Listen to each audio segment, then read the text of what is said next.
Welcome. All right. Welcome everyone. Good afternoon. We're so glad that you've joined us today for today's webinar. Before we begin, as I continue to let people in, I just want to share a quick few housekeeping notes.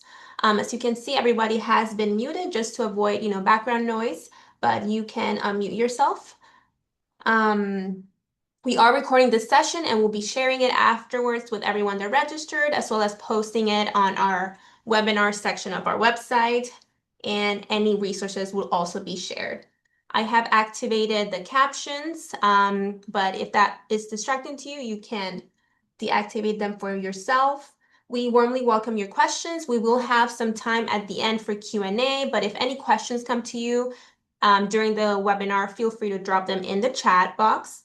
And if you haven't located that chat box, go ahead and do that and share your name and what organization you're with so we can see who is joining us. But we're so delighted to have Aaliyah from the Florida Nonprofit Alliance, and we look forward to a great informative webinar. On to you. Excellent. Thank you, Isabella. And hello, everyone. Thanks for joining us today and being here. We're so thrilled with the turnout and hope that you will ask all of your questions and share in the discussion as much as you can. As Isabella said, my name is Leah McDermott. I'm the program director for Florida Nonprofit Alliance. We're the state association for nonprofits in Florida, and we spend most of our time in the advocacy and public policy space. So both helping nonprofits understand how they can legally and ethically advocate for themselves, but also representing them in DC and in Tallahassee as appropriate. We also have a body of statewide research, which is what we're going to talk about today, which we hope not only gives us the messaging that we can share with elected officials, but also helps you strengthen your own storytelling and impact messages that you're already using by providing some of that data that sometimes is hard to get to or expensive to acquire. Because we're the State Association for Florida, we're also a member of the National Council of Nonprofits, which not only gives us our boots on the ground lobbying in DC, but also connects us to the other state associations around the country so that we can learn from them and also share all the great work that's happening in Florida. And my last little pitch for the Florida Nonprofit Alliance is if you're not familiar with us, the best way to learn more about us is subscribe to our newsletter, which is free, comes out once a month. You won't get a whole lot of extra emails in your inbox. And it's a great way to learn a little bit more about what it is that we do, information that we're sharing and tracking, and resources that we provide. Our membership manager, Liz Marcucci, is also on the webinar today, so I'm sure she'd be happy to connect with anyone afterwards. And we just really appreciate you being here. Big thanks to the Nonprofit Leadership Center for hosting us today. We are on a statewide tour. We're doing 13 different stops around the state, and super thrilled to be able to present this to Tampa Bay today. The tour is being sponsored very generously by First Horizon Bank, and I know we have Jim Donatelli on with us too. Jim, I'd love for you, if you can, to come off mute and give a quick welcome and introduce First Horizon to the group.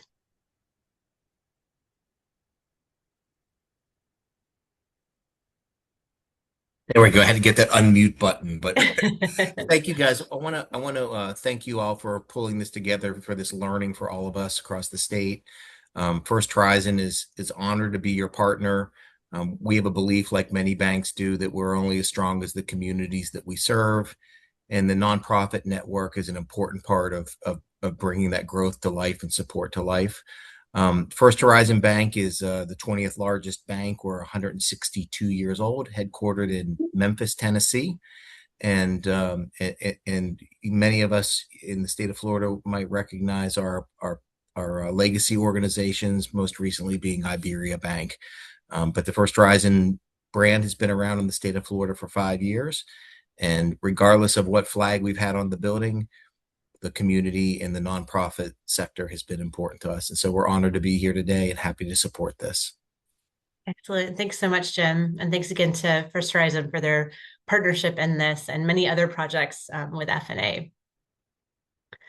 So today we're going to talk a little bit about what data we have and why we think that matters. I think one of the big things for me, as someone who spends a lot of time thinking about statistics and numbers, is helping figure out how to translate that into useful action throughout our day, right? So I'd love for all of you to kind of think through, as we're going through this presentation, what do I need to pull from this that makes it most relevant and give some context to make it appropriate for my job and my organization at this moment in time. Otherwise, it's just interesting information, right? And we might move on from it, but really want to make sure that you all understand why this data matters and how you might be able to use it. We'll talk a little bit about what we know for the challenges that the sector has been experiencing over the last year or so. We'll talk about the strength of the sector and how we can help define that through our economic impact. And then we'll wrap up with some of our suggestions on how to best use this data going forward.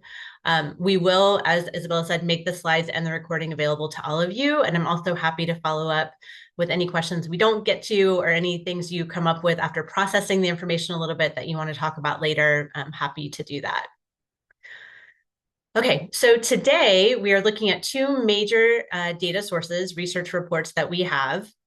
The first is the Florida Nonprofit Survey. This is an annual study that we've been doing since 2020. We started right after the pandemic began. We did 3 short reports in 2020 and then moved to an annual look after that point. This is a survey filled out by the nonprofits who are located and serving in Florida. We had over 1,000 organizations participate of all geographic locations, all mission areas, all sizes.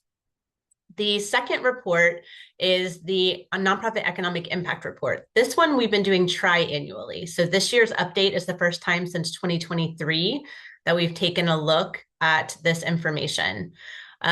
This data is pulled directly from data sources. We don't ask the nonprofits to respond, and we do have slightly different criteria. So for this report, it includes any organizations with at least $50,000 in revenue that have filed a 990 with the IRS at least once in the past 4 years that are also 501c3s.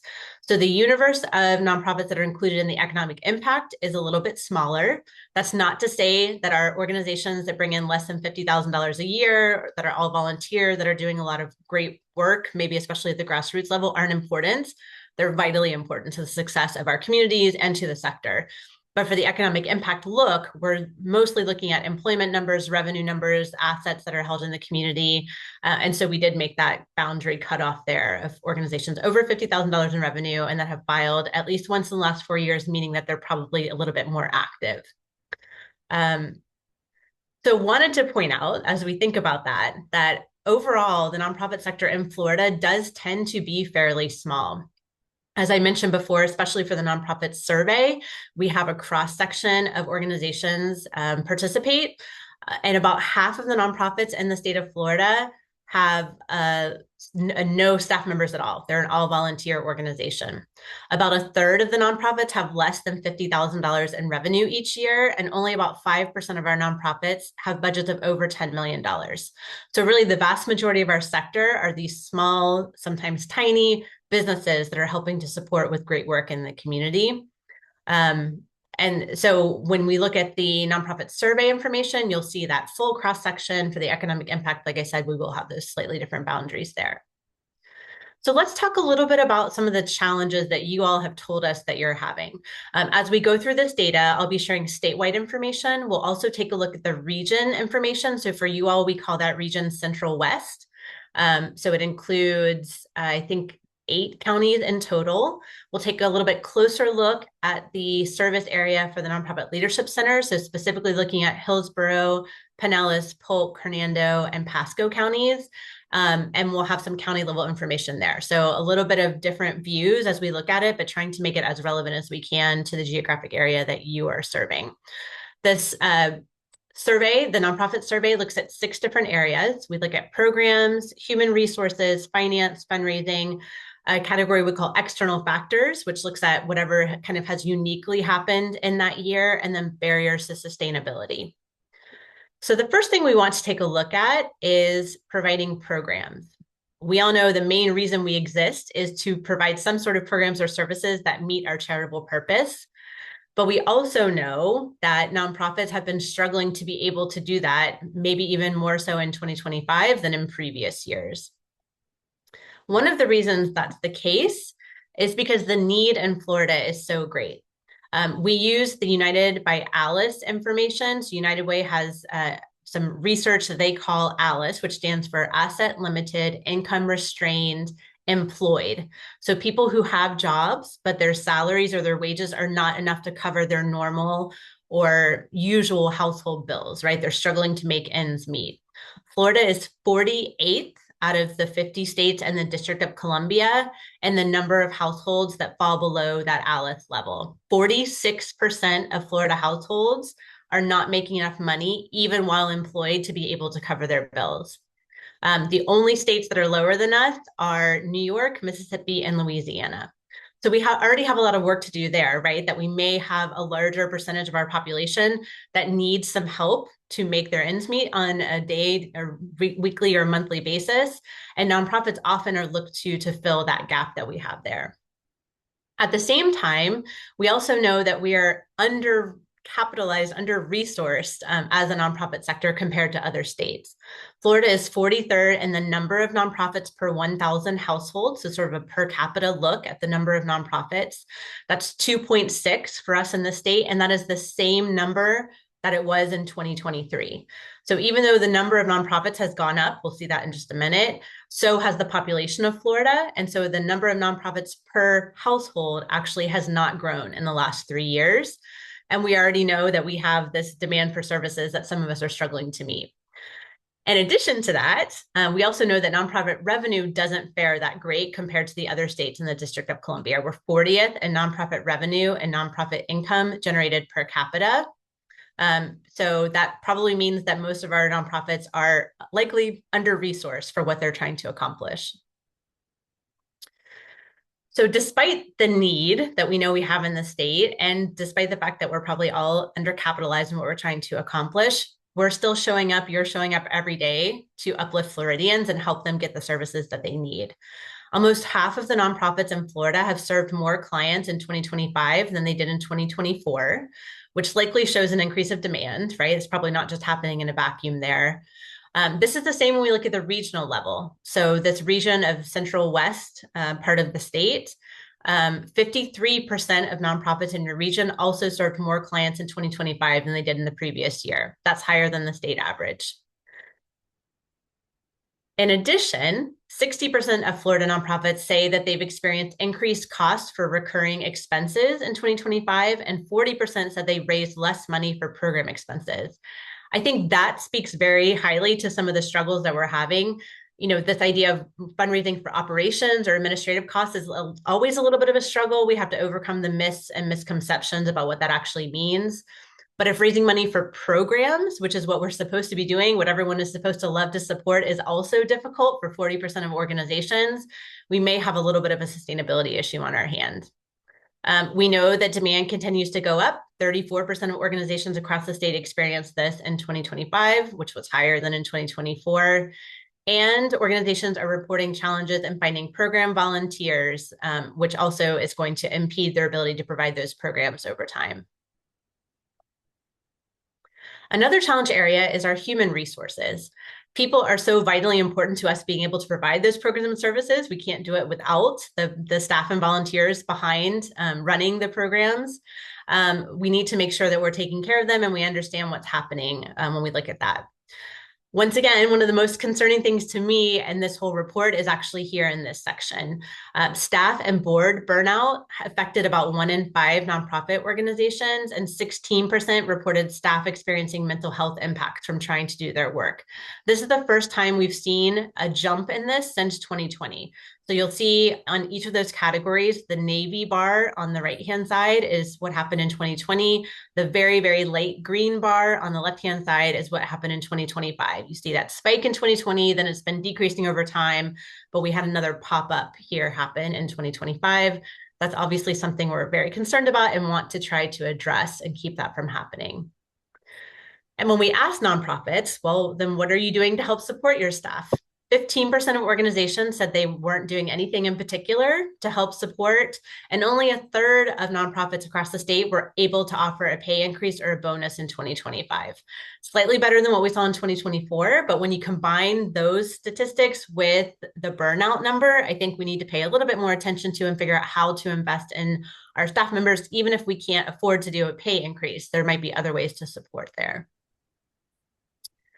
In 2025, 9% of Central West nonprofits had a change in CEO. It's a little bit less than what we saw across the state. but a whopping 22% of you expect to have one in the next 2 years. So maybe, not as many in this region right now as we have seen across the state, but a lot are coming. I think that's a big concern when we think about how to prepare for those transitions. How do we make sure staff are ready to apply for the positions? How do we make sure boards are ready to do the hiring? And how do we make sure that we have a transition plan and orientation and plan in place to welcome the new CEOs into the organizations? Another category we take a look at is finance. And for us, we measure that in 3 separate indicators. We look at whether your unrestricted revenue has grown. We look at how much reserves organizations have. And we look at whether your budget overall is growing over time. None of those 3 individually are perfect indicators, but combined, they kind of give us a picture of and a trend of what might be happening. So a little concerning to us that 64% of nonprofit organizations in your Central West region report their unrestricted revenue did not increase from 2024 to 2025. It either held steady or decreased. 64%. That's a huge amount, right? And you all know that having access to unrestricted revenue allows you to strategically prioritize your spending. It allows you to make decisions about whether to expand programs, to hire new staff members. And it's just very valuable in making sure that you're able to plan for the sustainability of your organization. So that is something that we would like to see change over time. Reserve funds, on the other hand, for you all, often are ways for you to respond to emergency situations, to extreme circumstances, things changing outside of your control, or maybe it's looking at and making a larger strategic investment for your organization to help you acquire new software, new technology, new staff member to grow the organization overall. So once again, concerning to us that 30% of Central West nonprofits have no reserve funds at all, nothing in the bank for a rainy day emergency fund. And this is on par with the state average. Another 19% of Central West organizations have less than 3 months operating expenses, which is better than 0, but still not going to get us very far. So we do, once again, want to kind of keep an eye on that and see if that's something that we can change over time. Half of Florida's nonprofits had a larger budget in 2025 than in 2024. But of those organizations, only about a third are providing more services with that increased budget.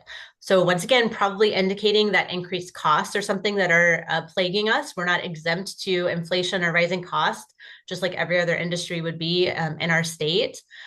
So we need to sort of acknowledge that that is another barrier that might keep us from being able to provide our services in a sustainable and consistent way. The graph that you're looking at here shows some of the concerns nonprofits had going into 2026. 27% were very concerned about increased expenses, and 23% are very concerned about reduced funding in the future. That's the highest level we saw on that one since 2020. And now for the most shocking thing I will say today, fundraising is very difficult for nonprofit organizations, right? That's not very shocking, but we have some data to back it up and to prove to you that it's not just you. It really is hard to do for organizations, probably everywhere, but especially in Florida. In the Central West region, which is what you all are in, 71% of nonprofits did not raise more money in 2025 than they did in 2024. Once again, they either held steady at 2024 levels or they generated less revenue than they did the year before. That's 15% higher than the state average. So yes, fundraising really is difficult and you really are seeing a shortage of money come into your organization. That's information that's worth sharing with donors and funders, people who are supporting your organization, that fundraising and revenue in general is not growing, right? That's a problem that we need to think about and find a solution for together. And for the 4th year in a row, we see that nonprofits' anticipated sources of funding, especially new sources of funding, are not turning up at the same levels that we expect. In 2024, we asked survey respondents, where do you expect your money to come from in 2025? And then in 2025, we said, where did your money come from? And you can see the discrepancy on your sheet there on the slide there. The light green is where nonprofits thought they were going to give their funding. They were expecting, the blue is the prediction. They were expecting new sources of funding, whether that be individuals, corporate foundations, government grants, other grants coming in. But when they looked at what actually happened, they were reliant on those existing sources of funding showing up and continuing to support the organization. So probably not for lack of us trying or recognizing that we need to find new sources. It's just not converting in the same way that we would like it to or that we would expect it to.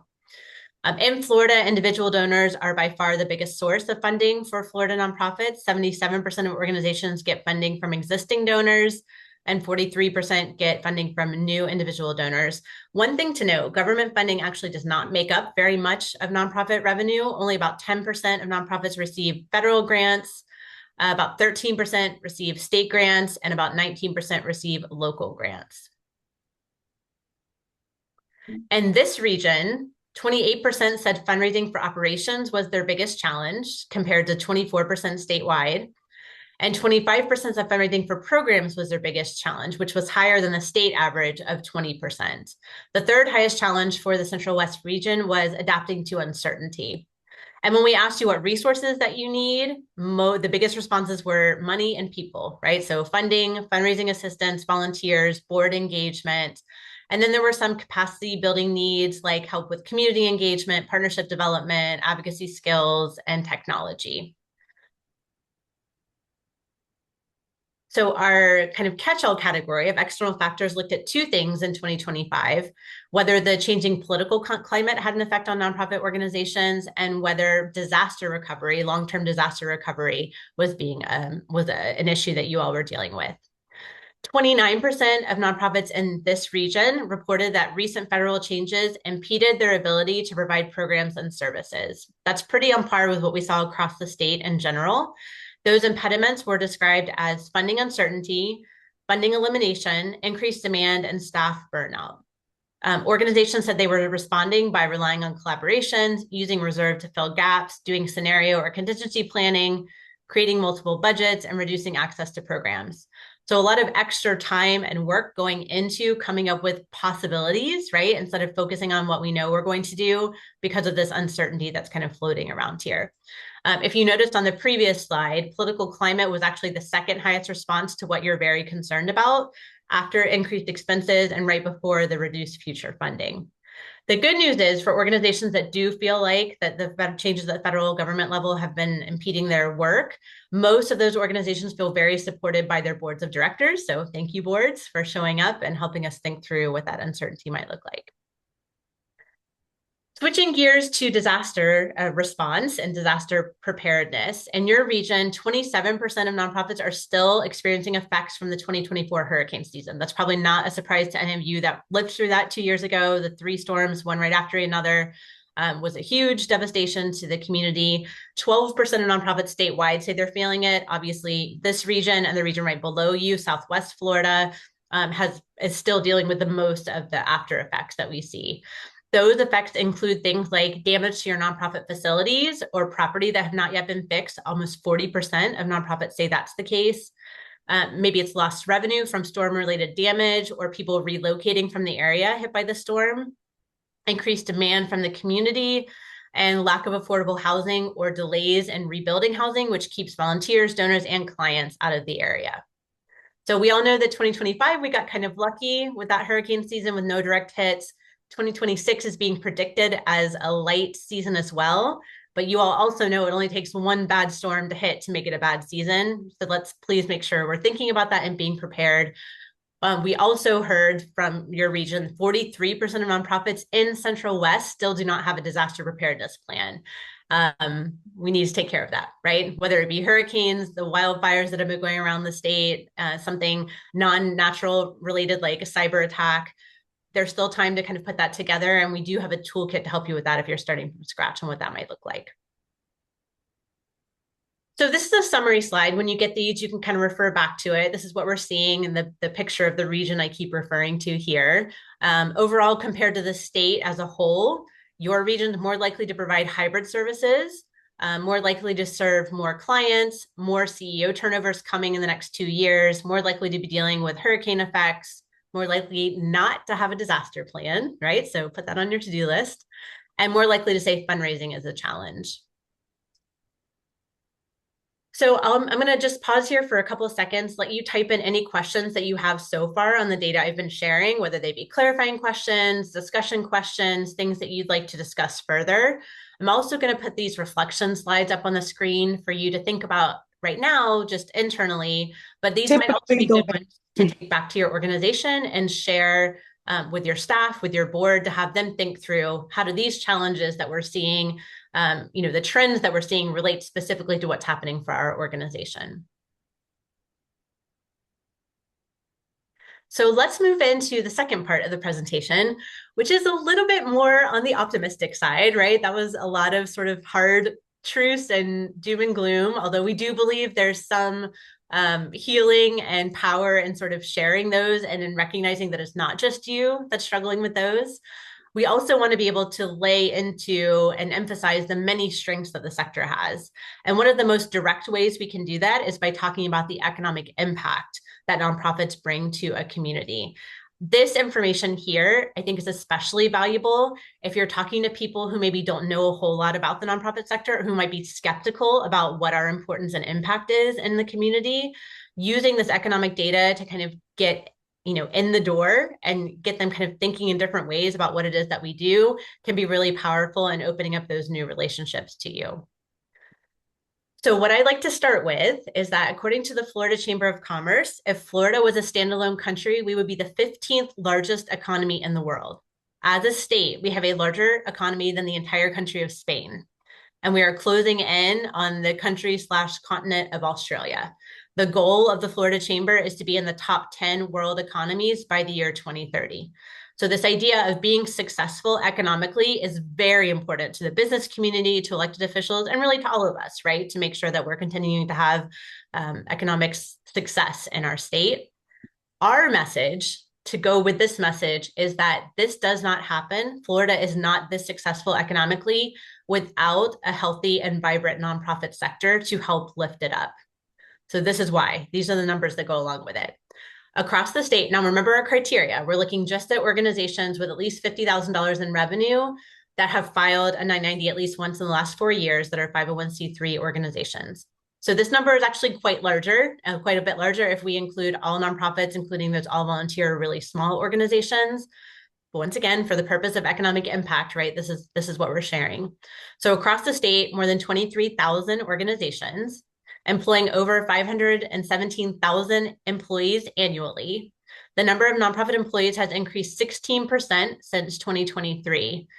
We pulled this information from the Florida Department of Commerce. They measured 27 different sectors for employment, and the nonprofit sector employs more people than 15 of them, right? We're sort of middle of the pack when we look at the different business sectors within the state of Florida. That's 5.2% of the state workforce. That's more than manufacturing. And it puts us very close to meeting construction employment. And if you can find anyone in the state, especially an elected official, who thinks construction doesn't matter to our economy, I would love to meet them, right? So we have to make sure that we are being included in that same conversation as to why nonprofits matter, why nonprofit employment matters. We're providing annual wages of $34.8 billion. We have higher annual wages than the hospitality industry. And we're generating $140 billion in annual revenue each year. For us, revenue is the total net funds that you report on that 990. So it includes contributions, grants, program fees, fees for service. We also hold assets at $312 billion across the state. That is the recorded value of everything that you own. So accumulated wealth, property, financial reserves, that number has gone up about 7% since our last study in 2023. So pretty strong numbers on its own, right? We also can take a look at that region, right? So once again, the counties we're looking at here is Citrus, Hernando, Hillsborough, Manatee, Pasco, Pinellas, Polk, and Sarasota. That's what's included in this number here. Almost 5,000 nonprofits, which is about a 3% increase since 2023. We're employing more than 134,000 people, annual wages of $9.1 billion, and generating almost $36 billion in annual revenue. When we look at your nonprofit revenue as a region compared to others in the state, you can see that you've had a pretty big growth overall, 14%. That's the second highest in the state. The number of nonprofits didn't increase quite that much, right? So we're looking at probably like medium and large nonprofits getting larger over time rather than a lot of new organizations kind of bringing in that money. So let's take a look at the different counties. I did bring, like I said, the 5 counties that Nonprofit Leadership Center targets as their service area. If you are interested in other counties or you serve a multi-county area and you want to pull multiple at a time, we will be rolling out our new interactive dashboard in the next week or so, and you'll be able to pull those numbers yourself. But this gives you a little taste of kind of what's going on when we look at the economic impact at the county level. So starting with Hillsborough, 1,400 nonprofit organizations, that's 5th out of the 67th counties in Florida. And the number of nonprofits has increased about 12% since 2023, employing almost 60,000 people annually. That's 2nd out of the whole state. Only Miami-Dade County has more nonprofit employees than Hillsborough County does. And that's about a 20% increase than we saw from our last survey in 2023. Annual wages, $4.4 billion. Wages have risen overall about 20% in the region since 2023 when we adjust for inflation. And wage difference, both hourly and annually, has risen about 5%. So the individual salaries that we see have also had a slight increase when we adjust for inflation. So for example, the hourly wage on average for a nonprofit employee was $34.09 in 2023. Now it's $35.88. So a slight increase. The average wage for you all puts you 3rd out of the 67 counties. So Orange County is the top wage payer, then Miami-Dade, followed by Hillsborough. We're generating $16 billion annual revenue just in Hillsborough County. That's 2nd in the state behind Miami-Dade. And the revenue has increased about 6% within Hillsborough County since 2023. Pinellas, a little bit smaller, but still really impressive numbers here. Just over 1,200 nonprofit organizations. That puts you 6th out of the 67 counties.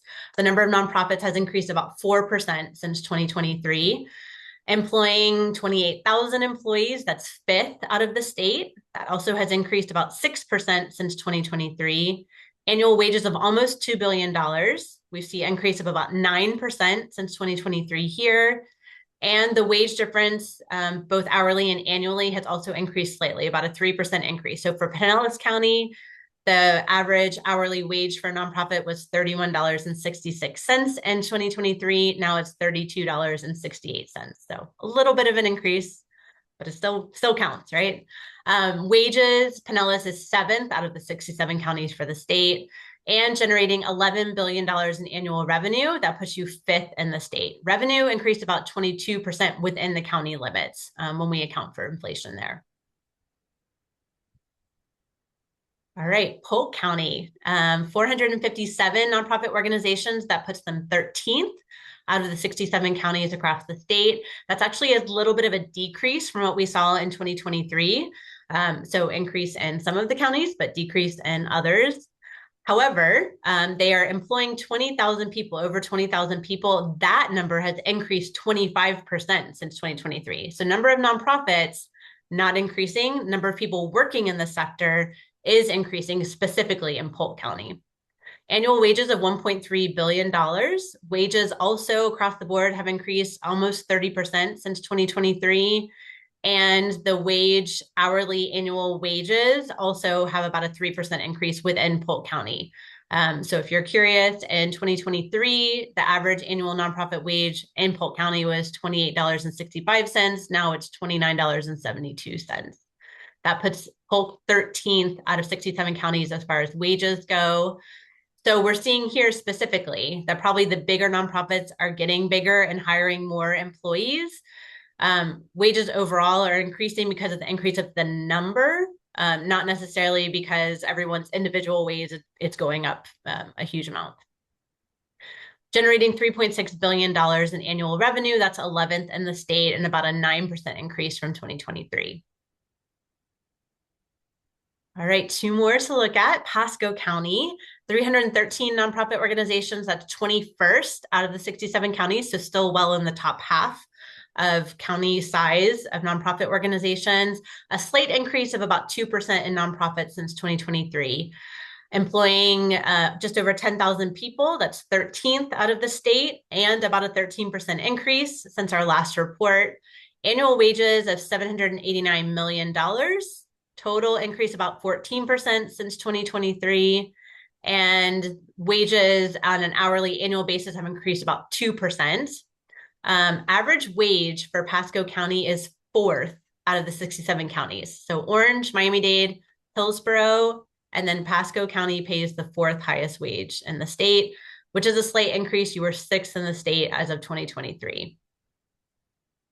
Similar to Polk County, the biggest nonprofits are likely getting bigger and hiring more employees. So we're seeing those wages increase overall, not necessarily the huge growth in individual salaries or a number of nonprofits, but hiring, having more employees and paying more wages overall is where we see that growth.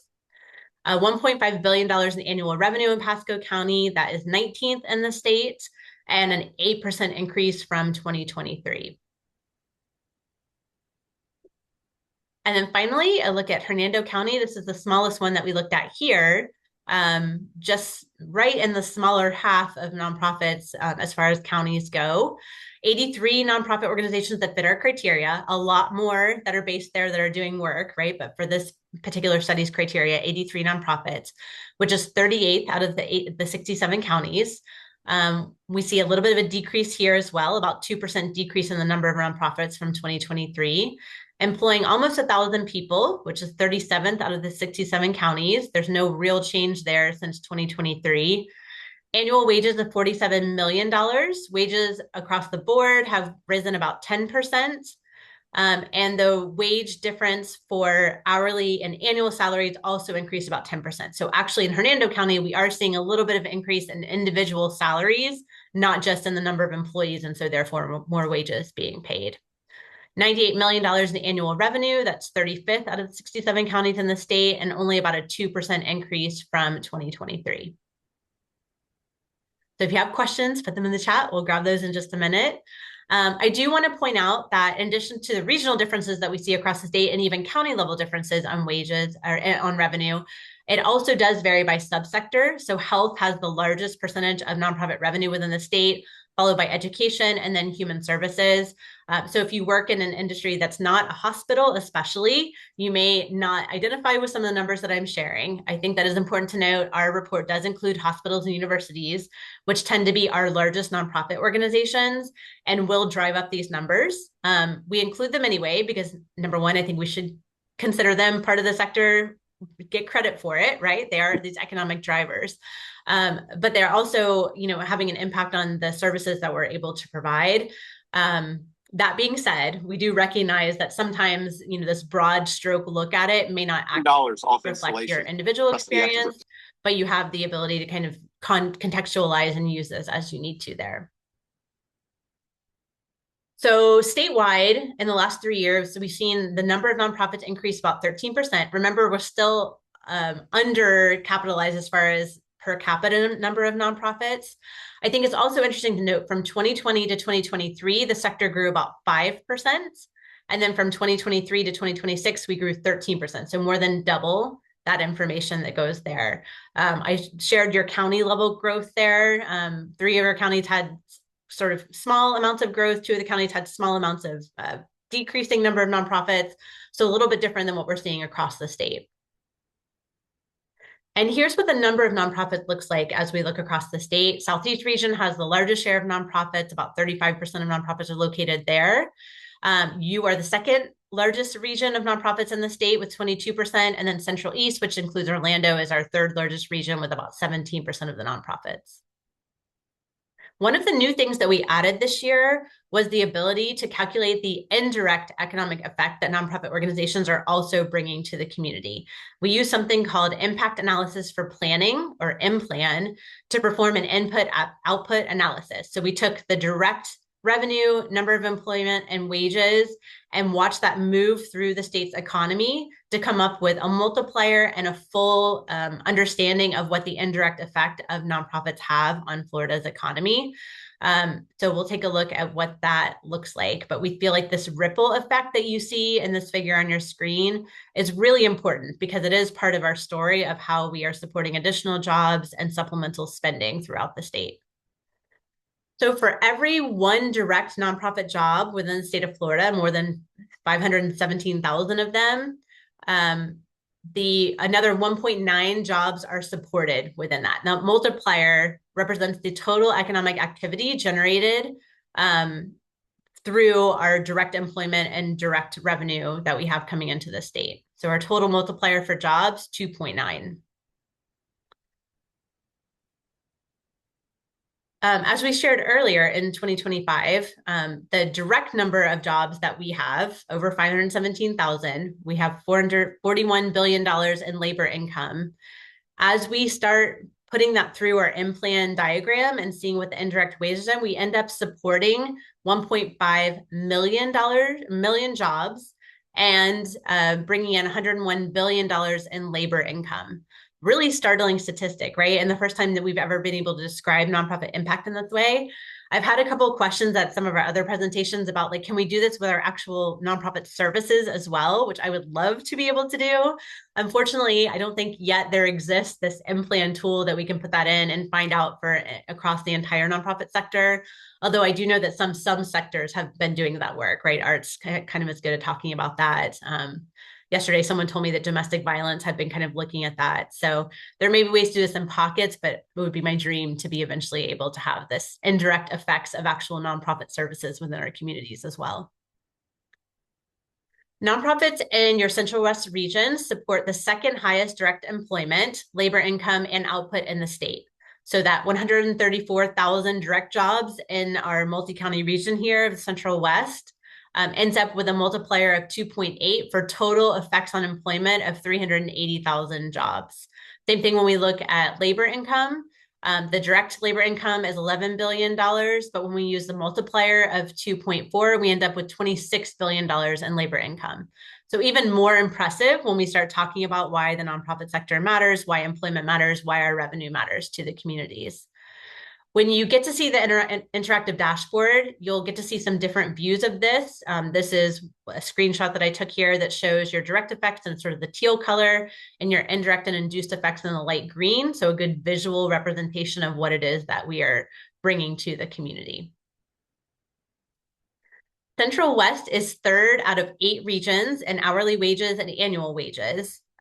Central East is the highest one. Remember, that's where Orlando is. And then Southeast is the second highest. You all come right after that. However, I mean, that's good, right? Good news overall. If we are to layer on top of that the cost of living index for your communities, the information looks a little bit different. So we use the MIT data on cost of living index, which they have at the county level for the state of Florida. We look at a 1 adult and 1 child household.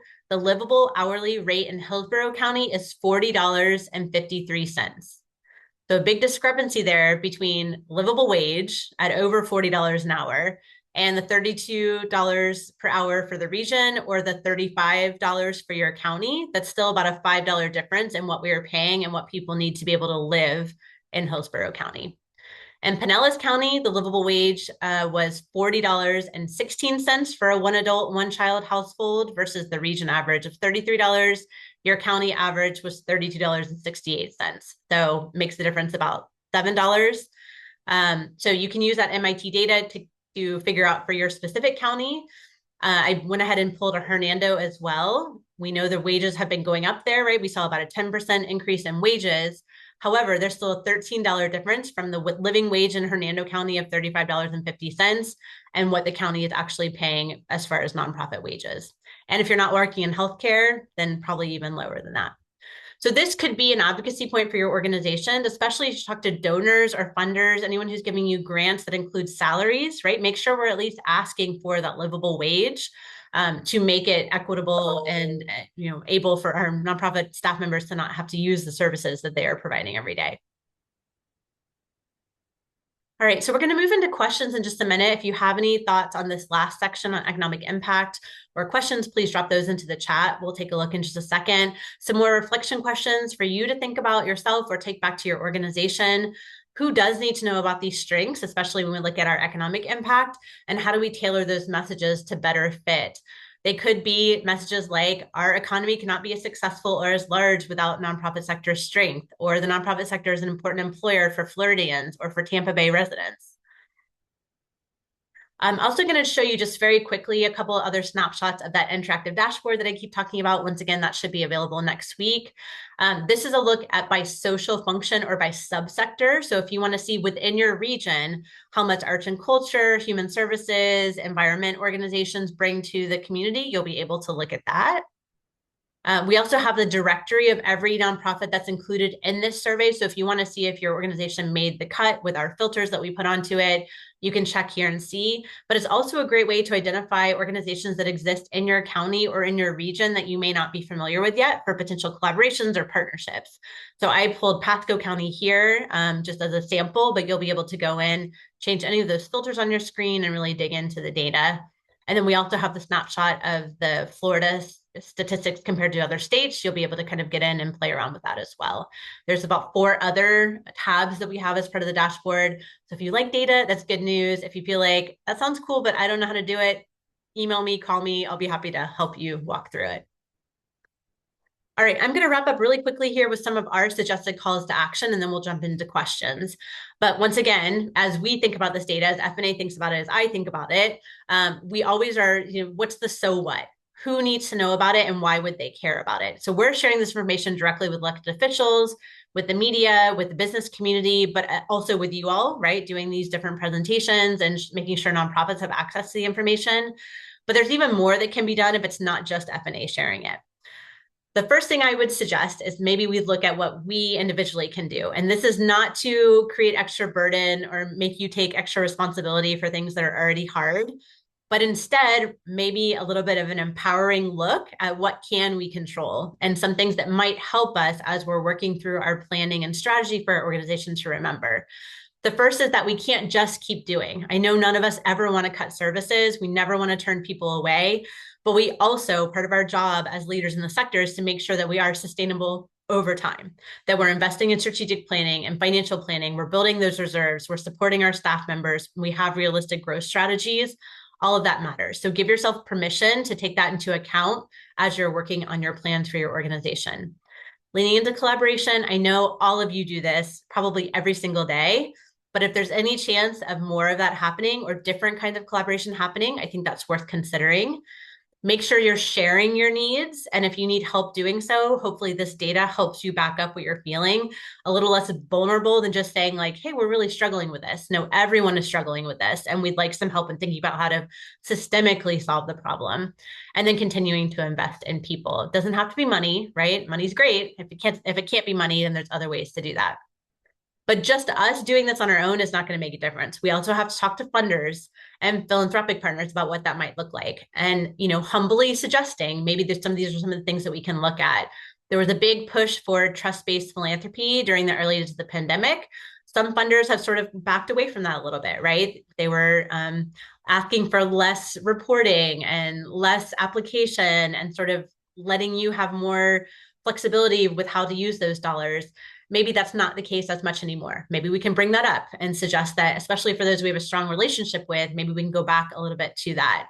Asking for multi-year commitments or asking them to consider it, reducing your administrative burden, supporting the nonprofit workforce with additional funding or grants could also be something they could look at. If you know individuals, people who maybe aren't receiving nonprofit services themselves, but would like to get involved in some way, here are some suggestions you could give to them. Volunteer their skills, serve on nonprofit boards, help us advocate, and give consistently, even small amounts of money, but knowing that it's coming in on a regular basis really helps you plan. Also, some talking points for elected officials and policymakers. So having them think of you as a partner and the expertise they need to make the decisions that they are required to make when they sit and vote on legislation. Also looking at the funding side of things, right? So if you receive government funding, is it timely? Is it reliable? Can we move away from reimbursement? Can we reduce the administrative complexity of what we're asking for? Can we have the same expectations as they do with contracts with the private sector, right? So some possibilities of opening up conversations, especially for those that we have existing relationships with. So some last reflection points here. For you to think about, take back to your organization, introduce to your staff and your board, and maybe see if there's some ways to turn this data, this information into action that's going to help you support your work. So with that, I will jump into the questions. Isabella, I don't know if you have seen any come in. Yes, we have a few questions in the chat. The first one's from Lynn. I don't know if you see it towards the end. Towards the end. Can you please share the average hourly wage for Hillsborough County and the state ranking? And what was Hillsborough's percent increase in average wage? Yes, I'll go back to that. I'll go back to that slide in just a minute. Do you partner with Points of Light? We don't have a direct partnership with Points of Light, but we certainly are aware of them and think they do great work. The volunteer management conference they had in Texas last year. Awesome. Yeah. So the comment says, I think this is data that should be a standard for all organizations collecting the direct and indirect effects in the community, especially economic impact. Absolutely. So the question is there a go-to software or some type of industry standard best practice that's being used to help collect the indirect data? I don't believe there is. I'm sure that there are probably some recommendations by your particular mission area. I think that's part of the problem, right, of talking about this collective impact of our programs overall is that each of us doing different types of work are measuring it in different ways. So that might be a really good conversation to introduce to other organizations within your subsector to see who they're using, do a little bit of polling and maybe kind of move from there. If anybody has any specific recommendations, if you have something that you're using that you love, maybe drop that into the chat too, and we can share those back out. Is there any information on volunteer hours contributed? So our nonprofit survey does not collect that information. We are going to be doing, opening in a couple of weeks, a compensation and benefits survey that will ask for number of volunteers and number of volunteer hours. So we will have that information across the state, probably in like mid to late fall this year. We'll be able to add that in. All right, let me go back to the Hillsborough slide. The question was hourly wage, state ranking, and increase. All right, let's go back and look at that. Sorry, hopefully not making anybody dizzy here. Hillsborough. Okay, oh, one too many. There we go, Hillsborough. Okay, hourly wage for Hillsborough County in 2026 was $35.88. The annual salary in 2026 was $74,633. A lot of numbers coming out there. So $35.88 for the hourly wage, $74,633 for the annual wage. The state ranking is third out of the 67 counties after Orange County is number 1, Miami-Dade is number 2, Hillsborough is number 3. And the increase that we saw since 2023 is about 5% in individual wages.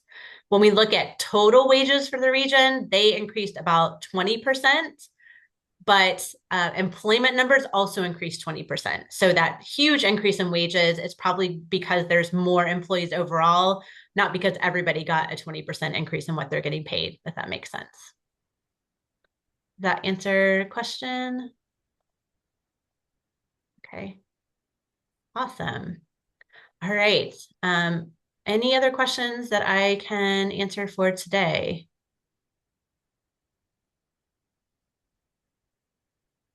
Okay. Well, if you think of any, I'll put my email address up in just a moment. Happy to talk about those afterwards. I know sometimes, especially with this much information, it's nice to be able to digest it and think about how you might want to use it. I put up here a few of our resources that we offer to nonprofit organizations, as well as some of our upcoming events. And then my final pitch for the day is on the compensation and benefits survey, which I did mention before. We're so excited. Nonprofit Leadership Center is one of our big partners in this, as well as the Community Foundation for Tampa Bay. We, for the first time, are going to have statewide data on both compensation and benefits for nonprofit employees across the state, but it will be able to be accessed at the county level. So you'll be able to compare the type of position. We have 180 different positions on our list here with others in your same community. The caveat is we can only do that if you all fill out the compensation survey, right? That opens up. We have to have at least 5 respondents per position per county to be able to offer that information. So I know that they're a big pain. If anyone's ever filled one out before, it takes a lot of time and effort. I know that. I'm giving you my appreciation on the front end, But if you do that, I promise you, we will be able to give you back all of your effort times a million. So please, when you see that link come through from us, from NLC, from the Community Foundation, please take a moment, but not a moment, take several moments, fill it out. Let us get access to that data. It is anonymized, but we are also going to be able to put that into a different interactive dashboard, the sample on your screen here.